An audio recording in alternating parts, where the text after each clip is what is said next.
Kwa jina naitwa Edwin Filipo Milanzi, ni mwenyekiti wa Chama cha Mapinduzi tawi la Mabwepande.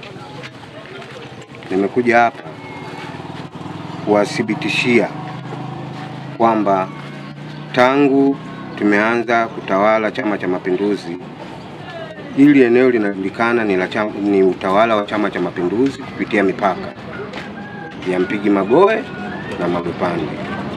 Hata mbio za mwenge zinapokuja ni sehemu ambayo wanapokezana. Hata mbio za mwenge zinapokuja wanapokabidhiana kati ya wilaya ya Ubungo na manispaa ya Kinondoni, hii ni sehemu ambayo maalumu huwa wanapokezeana kwamba watu wa Ubungo wanarudi kwao, wilaya ya Kinondoni wanachukua mwenge na kuendelea. Lakini ninachosikitika sana kikubwa kwamba mamlaka ya jeshi la polisi ndio linafanya nguvu hii kupitia kauli ambazo wanazipata zisizokuwa sahihi. Kwa sababu hata jeshi la polisi lenyewe matukio makubwa yalikwisha jitokeza kwenye eneo hili. Alikufa mtu, watu wa Gogoni walikataa wakasema huko sio kwetu. Polisi la Mabwepande ndio waliokuja kuchukua mwili na wakaweza kufanya taratibu zote za mazishi huko mbele zinakoendelea. Lakini kikubwa zaidi mimi nasikitika kama kiongozi wa chama tawi la Mabwepande, ninachosikitika nacho, wananchi hawa wamechagua serikali ya mtaa kupitia mtaa wa Mabwepande. Lakini sasa hivi mnavyoona wamejaa hapa, wamegoma, wataki kujiandikisha daftari la kudumu kwa sababu wanaona haki zao za msingi hazifanyiwi vizuri. Wanashangaa wako wapi, kwa sababu Ubungo wanawatilia fujo, wanakuja kuwabomolea vibanda vyao na wao wanashindwa kwenda kujiandikisha daftari la kudumu, wakati hili zoezi ni la kitaifa. Kwa hiyo mimi ninachokisii ni kitu kimoja. Serikali naomba waangalie mgogoro huu, kwa sababu huko kisheria wako mahakamani miaka mingi, na kama kuna haki zitendeke. Lakini mimi kwa majina naitwa Akitei Francis Msimbe, ni mjumbe wa shina namba 19 katika tawi la Mabwepande, mtaa wa Mabwepande, ndani ya kata ya Mabwepande, wilaya ya Kinondoni. Kwa ufupi, tulikuwa na mgogoro wa ardhi, kwa maana tumevamiwa kuweza kubomolewa. Nasema tumevamiwa tokea mwaka 2020 mwezi wa 7 tarehe 30. Lakini tulikuwa hatukuweza kushtakiwa mahala popote pale, na ndio maana nasema tumevamiwa, wala kuweza kutiwa hatiani mahala popote. Lakini mwisho wa wakati tumeenda mahakamani. Baada ya kwenda mahakamani kuweza kudai nyumba zetu zimebomolewa tokea tarehe hizo, kesi kaendeshwa mpaka ilipofika mwaka 2024, ilikuwa tarehe 27 ya mwezi wa 12. Hukumu ikatoka, hukumu ndogo ikatoa maelekezo namna ya kuweza kufanya, kwa maana tuweze kuishtaki serikali au kuiunganisha serikali katika kesi yetu.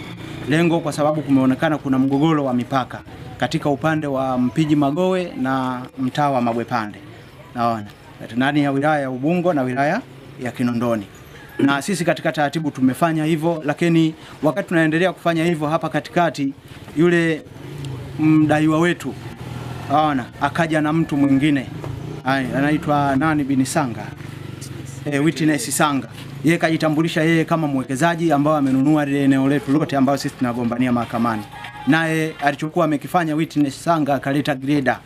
Alipokuwa ameleta greda, ikibidi tuweze kuwataarifu polisi, tukae na kituo cha polisi Mabwe. Hatukuishia hapo mpaka kituo kikubwa Oysterbay.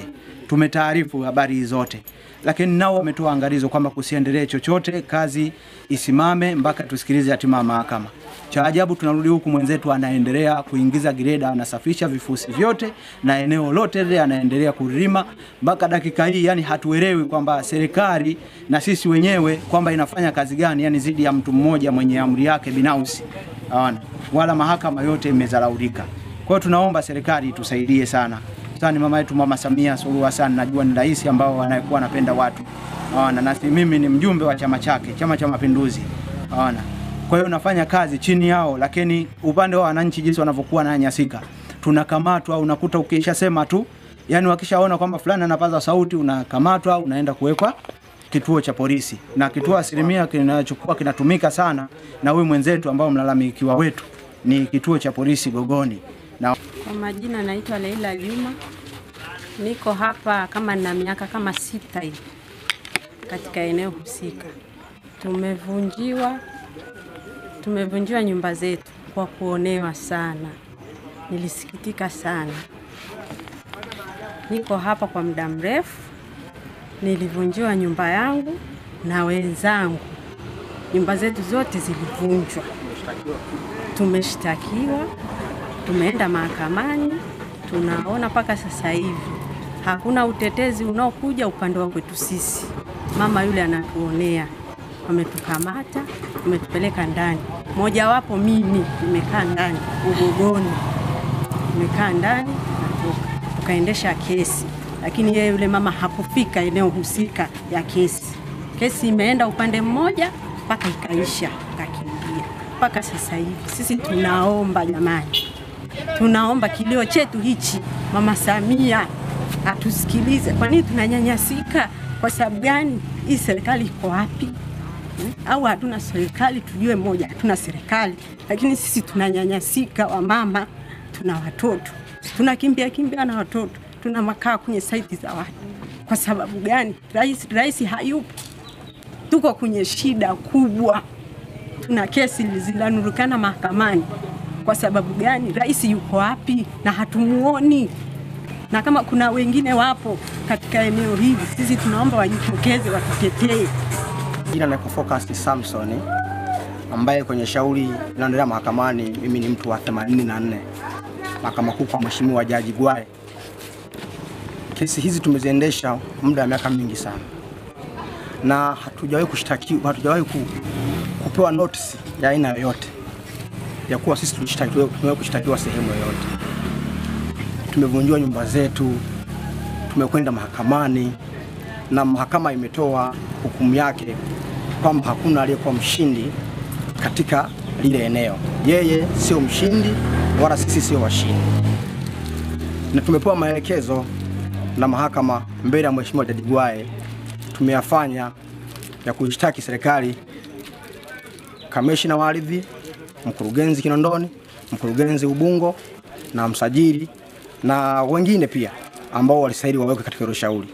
Tumefanya hayo yote. Baada ya hayo tunapambana kwa tupo nje ya eneo, lakini tayari sasa wanatufahamu. Kila wakituona sehemu yoyote wanatukamata, tunapelekwa kituo cha polisi Gogoni. Tunawekwa ndani. Hatuna msaada wowote. Hata kama ukikuta huko barabarani wanatembea wana walinzi wao ambao ni kampuni ya Hot Fire Security. Wanakukamata sehemu yote kwa sababu wanatujua, washaelekeza majina yetu.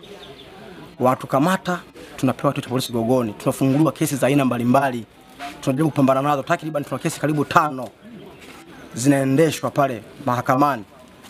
Sasa nyinyi mnahitaji nini sasa? Tunaomba serikali tusaidie ili tusikie na sisi kilio chetu, kwa sababu hati inayotubomolea sisi pale, hati ya widhara inayokuja sisi kututesa pale, imesajiliwa, uombaji wake ameomba, aliombea Kibamba na ili eneo liko Mabepande. Tunaomba serikali tusaidie. Je, ni halali hati inayozungumzia au procedure yake inayotoka Kibamba CCM kuja kusumbua watu wanaokaa Mabepande? Na wakati tuko mahakamani pale, kamishna wa ardhi alitokea, akaja, aliitwa, akatoa hati, akatoa procedure inayosema kwamba yule mama alipewa heka 20 na chama cha CCM Kibamba, sio Mabepande. Lakini hati yake ya mkononi ambayo anayo yeye ina hekta 25. Kamishna ndio swali aliulizwa na wakili wetu Mheshimiwa Daniel Oduo Otieno kwamba hizo zingine zilitoka wapi. Kamishna alijibu kwa kinywa chake mbele ya Mheshimiwa Jaji Gwae kwamba hajui zilitoka wapi hizo zingine. Na awali ya hapo kuna wazee ambao waliwahi kuilalamikia hiyo hati, walikuwa wazee 5 wakailalamikia hati hiyo, wakaandika barua zikaenda Dodoma. Zile barua hazikufanywa kazi yoyote na vitengo husika kwamba zimeingilia maeneo ya watu wengine. Hatimaye tulivyoingia mahakamani, Mheshimiwa Jaji Gwae alihoji kuhusiana na jambo hilo kwamba hii hati haijawahi kulalamikiwa. Kamishna akajibu kwamba imewahi kulalamikiwa. Akamuuliza kwamba baada ya kuwa umepata habari hizo, mlifanya hatua gani ili kuweza kusaidia wananchi ambao hati hii inawasumbua, imeingilia maeneo yao? Kamishna akasema tulikuwa tunalifanyia kazi. Jaji Mheshimiwa Gwaya akauliza kwamba miaka mingapi imepita mfanyii kazi mpaka leo mnasubiri mpaka wananchi wauane? Kamishna hakuweza kujibu chochote pale, alinyamaza kimya, kamishna wa ardhi. Hivyo tunaomba serikali itusaidie. Toka awali miaka hiyo yote tunafahamu kabisa kwamba hii ni mabepande. Hata wazee waliokuwa wanagawa maeneo haya hawajafa, bado wapo hai. Hata wakihitajika waonekane, tuko tayari kuwaleta waliokuwa wanagawa maeneo haya kwa dokumenti maalum ambazo zilikuwa zinawaamuru kugawa maeneo haya kutoka kwa serikali ya ngazi za juu. Wakati huu alikuwa January Makamba mkuu wa mkoa, Rita Mlaki alikuwa mkuu wa wilaya. Dokumenti zote zipo, mpaka gazeti la Mwananchi lipo, tunalo. Sasa sisi tunashindwa kuelewa kwamba sasa serikali yetu inasaidia. Tunaomba itusaidie. Sasa huyu mama ni nani? Mbona kama anataka? Huyu mama ni Jeni Nyangasa Mwakatuma. Yeye alisema kwamba alikuwa ni karani mahakamani, lakini alisema aliwahi kufanya kazi Wizara ya Ardhi. Hata wakati tupo kwa mheshimiwa jaji pale, jaji alimuuliza. Jaji Mheshimiwa Gwaya akamuuliza, akasema mimi ni jaji lakini nimetafuta hati ambao ya eneo langu lililoko Madale. Sijapata huu mwaka karibu wa 5. Wewe umepata-pataje haraka? Akasema ni rahisi sana. Unapangusa meza tu unapita. Mheshimiwa Jaji Gwaya akamwambia kumbe ulisafisha meza ndio maana ukapata hati haraka. Tunaomba serikali itusaidie isikie kilio chetu.